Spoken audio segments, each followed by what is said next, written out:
Chroniclers of folly, both traditional and iconoclastic, agree on the momentousness of the fool's appearance in Europe, on the cusp between collapsing medieval values and an emergent Renaissance ethos, as a spokesperson and an icon of the New Age identified with its defining philosophical movement, humanism. From Natural Fools and the Historiography of Renaissance Folly.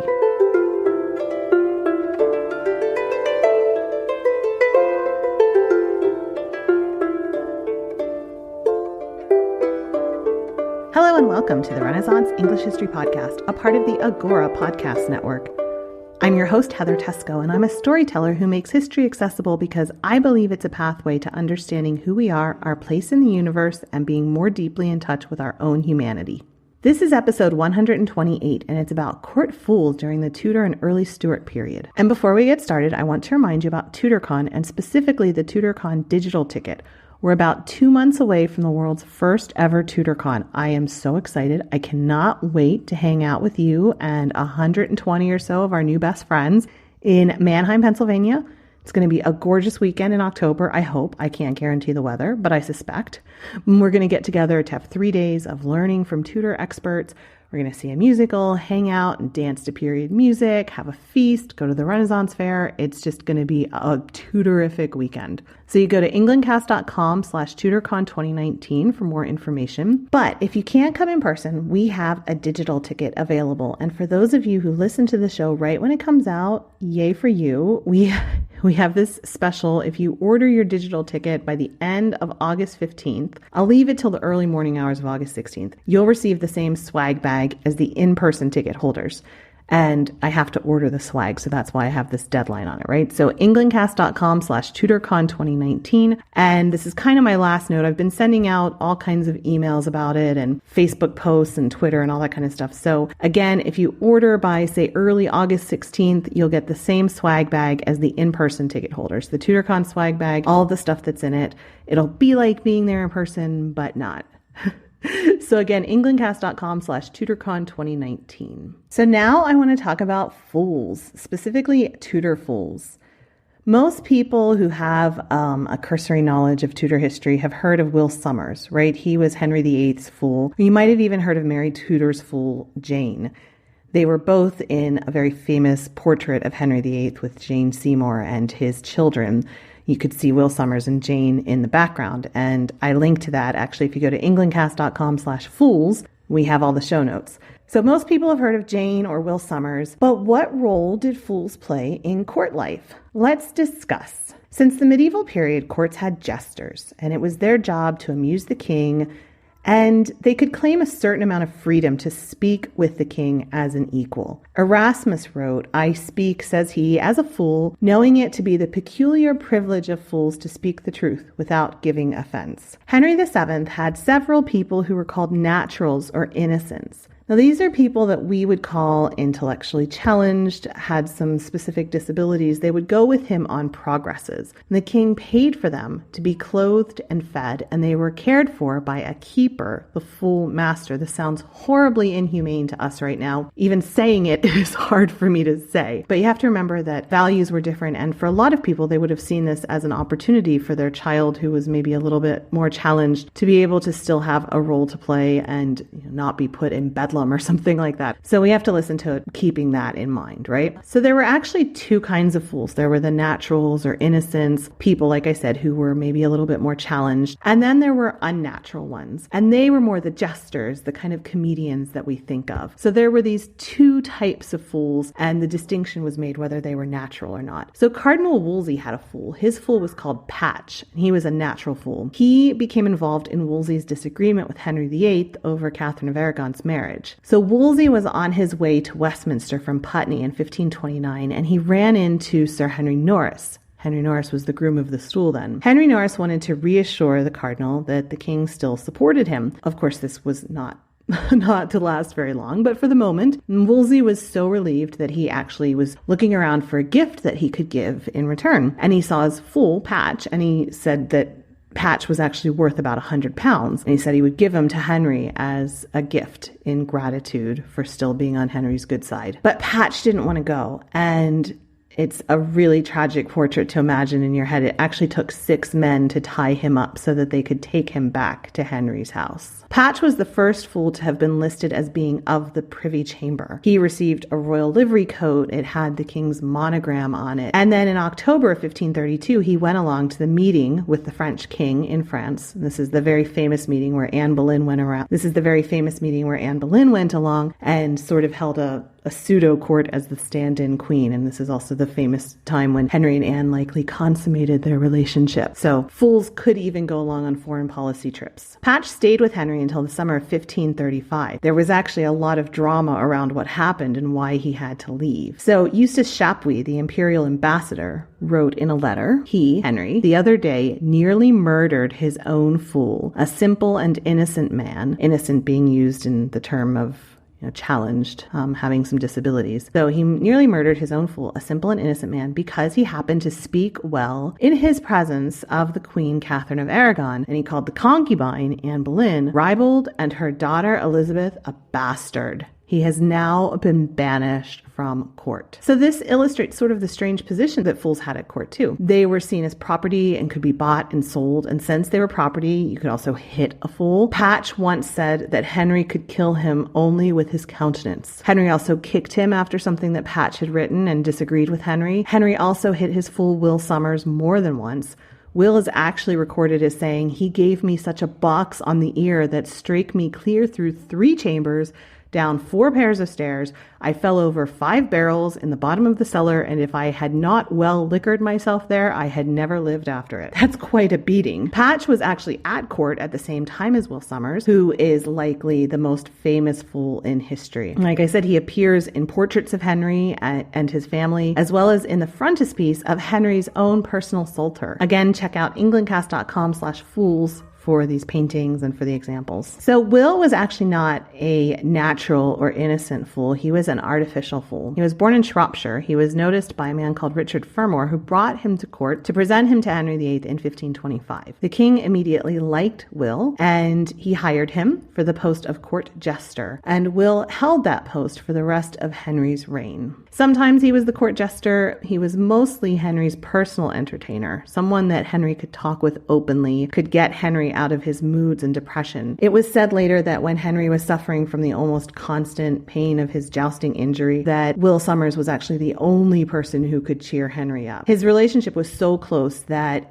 quote, "he could have admittance unto his majesty's chamber and have his ear when a great nobleman, nay, a privy councillor, could not be suffered to speak with him." Will Somers would speak truth to power. He actually made a joke about Henry's habit of acquiring wives. He said, "His Majesty, after some discourse, growing into some good liking of him, said, 'Fellow, wilt thou be my fool?' Who answered him again that he had rather be his own father still than the king. Asking him why, he told him again that his father had got him a fool for himself, having but one wife, and nobody could justly claim him from him. Now you have had so many wives, and still living in hope to have more. Why, of some of them cannot you get a fool as he did? And so shall you be sure to have a fool of your own." Will and Patch may have had a bit of a rivalry going on too. At one point, Will said that the cardinal's fool must always give way to the king's fool. Will also was able to use his influence to help his family. He had an uncle who had suffered from the land enclosures of common land. This is something we've talked about a lot when we talk about the economy of Tudor England, and the land enclosures also with rebellion. Cat's Rebellion was related to land enclosures. So he had an uncle who had become impoverished after an enclosure of this common land space, and he was able to use his influence to help him. So these fools were really powerful people. Will Somers was a really powerful man. Will Somers survived Henry VIII and continued his career during the reign of Mary I,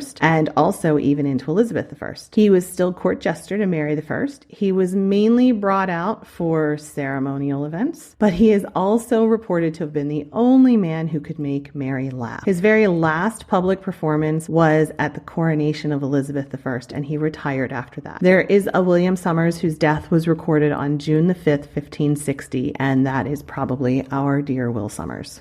So how did a monarch find his fool?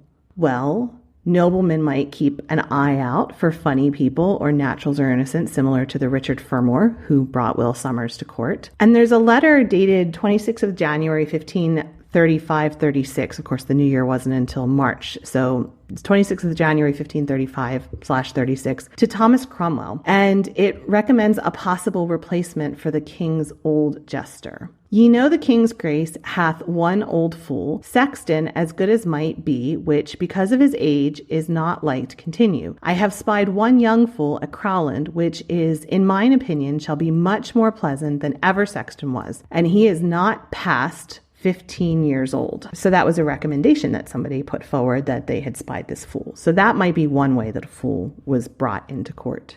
Another fool for Elizabeth I that we'll talk about in a little bit was Richard Tarleton. He was the jester to Elizabeth. Thomas Fuller's History of the Worthies of England, which was published in 1662, gives the history of how he was recruited. Here he was in the field keeping his father's swine when a servant of Robert Earl of Leicester was so highly pleased with his happy, unhappy answers that he brought him to court, where he became the most famous jester to Queen Elizabeth. So basically they were just discovered. Anne Boleyn herself kept a fool, an unnamed woman. She bought her a new gown and green satin cap in 1536. So there were multiple fools at court. It's not just one. Sometimes I imagine, just a big hallway or a big hall with a feast going on and just one fool. That's not how it was. There were multiple fools. Mary Tudor also had her fool Jane that we talked about. Jane was considered a natural fool, and she arrived at court during Anne Boleyn's time. She wound up serving Mary by 1537 and becoming known as her fool. So most people assume that Jane was mentally challenged or disabled. In part, that's because it seems as if her head was potentially kept shaved. If you look at that portrait of her from the family of Henry VIII, it looks like she doesn't have any hair, and that's often what they would do to innocents. But there's really not a lot of proof other than that portrait. Some people also say that maybe she was married to Will Somers, but again, the only evidence of that is that painting where they're both in it, but again, they're both fools, so that would make sense. Also, in that painting, she looks a little bit lost, like she's not really sure where she's going, so people have taken that to mean that she was probably a natural fool. Either way, Mary took really good care of her. She paid for eye exams for her and an eye condition that she had. They also gave her lots of clothing, beautiful gowns and horses and shoes. Of course, some of this was kind of part of the act. One time she was given clothes to match a woman called Lucretia the Tumbler, who was also at court. So it probably would have been part of the act to have those clothes. But still, she was taken care of materially. And again, it's hard for us to listen to that, but that's a lot more than an average person could expect at that time. And most families would have been very happy for their child to have had that opportunity. Even before she went to marry, Jane was still hired by Catherine Parr, too, in the 1540s. So fools could travel around from person to person. They also would keep dwarves as curiosity. Again, this sounds horrible to us now. I really even have a hard time saying it. But again, remember that this is the time when anything that was different was seen as foreign and was put on display, and people wanted to look at it and try and understand it and work out why it was different. This is the era of bringing Native Americans to court for people to gawk at as well. Elizabeth I kept one woman, Thomasina. She brought her many gifts, including gowns and gloves and ivory combs and gilt rings. So it doesn't seem like there was much in the way of malice with this. It was just a genuine curiosity and trying to understand it. And certainly they would have made fun of these people. I'm not trying to sugarcoat that, but it seems as if it comes from a place more of curiosity than of trying to be just downright mean. In addition to these natural fools and the dwarves, the Tudors also had magicians and jesters at their court. Men and sometimes women would play being a fool just to entertain the king or queen. In the 1520s and 30s, Henry VIII's account books list the king's juggler, Thomas Brandon. So he was the kind of person that we would consider a magician over a juggler. One of his best tricks, his most famous tricks, was to paint a picture of a dove on the wall. Then he would point to a real pigeon who was sitting on the roof. He would flick the picture of the dove with his knife, and the pigeon would fall from the roof totally dead. I have no idea how he would have done that, but that's a pretty amazing trick. So I talked before about Richard Tarleton and how he was discovered in the field taking care of his father's swine, how he is actually the most significant of these sorts of jester people. He was the first of the jesters not to be permanently resident in court, but he also had a career on stage as one of the Queen's players. We actually just did a Tudor Minute about him a couple of weeks ago. It was his birthday, and I talked a little bit about him in that Tudor Minute. He remained high in royal favor. He had regular access to Elizabeth throughout his whole life. And They say that when the queen was, quote, serious and out of good humor, he could go undumpish to her at his pleasure. Her highest favorites would in some cases go to Tarleton before going to the queen, and he was their usher to prepare their advantageous accents to her. That's from Thomas Fuller's History of the Worthies of England again. Fuller also says he told the queen more of her faults than most of her chaplains and cured her melancholy better than all of her physicians. One of the things he would do to cure her melancholy is that he would pretend to do battle with her dog, and he would wave around his staff so much that one time she actually ordered him out because he made her laugh too hard. So that was Elizabeth. Now, James I, of course, was known for being puritanical, especially when it came to women. Consider his witch hunts and obsession with women behaving properly. But as in so many things with cases like this, it only applied to women and not necessarily to men. There's the example of George Goring, a gentleman of the Privy Chamber who was known as having a peculiar jocularity of humor. It seems that he and his friend John Finett, who was master of the ceremonies in the 1620s, were often involved in antics at court and considered the king's fools. According to the Court and Character of James I, written in 1650, Finett, Goring, and the courtier Sir Edward Zouche were the king's chief and master fools. Zouche's job was to sing inappropriate songs and to tell stories. Finett would compose the songs, and then there would also be a group of musicians who came to court specifically for this foolery, and Goring was the master of the musicians. They would organize dances. They also would ride around on each other's backs, imitating the joust. There was a lot of buffoonery going around, it seems. James I did have an official jester, and that was Archibald Armstrong. He would also play with Finett and Goring and the others. Now, he has an interesting story. He had actually been condemned to death for stealing sheep, and he pleaded for his life with the king. He knew how to get the king. He said that he wanted to read the Bible, which he had recently come across because he wanted his soul to be in good care before he died. So would James please put off the hanging until he had finished the Bible? The king agreed, and to that, Archibald Armstrong responds, "Then the devil take me if I ever read a word of it as long as my eyes are open." This made James laugh so hard that he hired him on the spot and brought him to England in 1603 when he inherited the English throne. Archibald became known for telling the truth to power in a way that only fools could. James once complained that his mount was on the lean side. Archibald responded that the best way to fatten him up was to make him a bishop. Archibald also played the fool, but he knew how to make influential friends and to make money even in unscrupulous ways. His friend John Taylor, a poet, dedicated a 1621 book to the bright-eyed, dazzling mirror of mirth and regent of ridiculous confabulations, wishing him a nimble tongue to make other men's money run into your purse and quick heels to outrun the hue and cry. And Archibald stayed court jester even under Charles I, so he had a very long career. He even was part of the small party that went along with Prince Charles on a secret mission to Spain to negotiate marriage with the Infanta Maria in 1623. Apparently, Armstrong had super exclusive access. He gained entry into the world of the Infanta much more quickly than even the royal suitor. He pleased the Spanish king with his wit.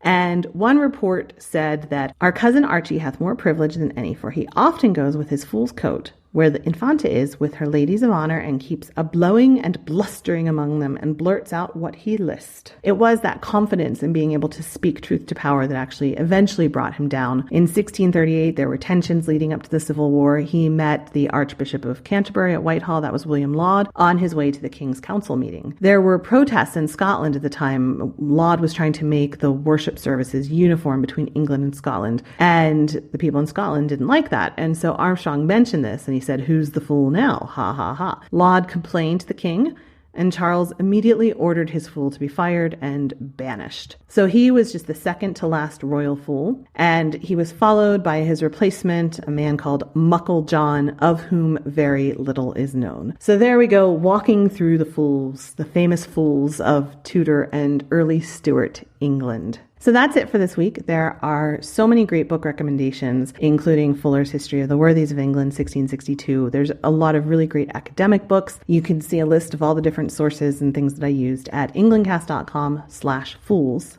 And that's where all the paintings are and the show notes and the rough transcript, everything like that for this episode. Remember to get your TutorCon ticket or your digital ticket in the next 24 hours or so. englandcast.com/TutorCon 2019 for that. And you can get in touch with me through the listener support line. You can text me at 8016-TESCO or through Twitter at Tesco or Facebook.com/EnglandCast. I'm super excited to be back with you in another 2 weeks. I have another interview with one of the TudorCon speakers, and she's going to talk about the relationships of Elizabeth I. So we're going to talk a little bit about that. It's really interesting. I can't wait to share that with you. So again, englandcast.com/TudorCon2019 for TudorCon tickets, englandcast.com/fools for the show notes for this episode. I hope you're having a wonderful August. I will be back with you in about 2 more weeks. Bye-bye. Blow, northern wind, send for me sweating. Blow, northern wind, blow, blow, blow. Ich hatte bord in Bauerbricht, dat soll is semlis on sicht.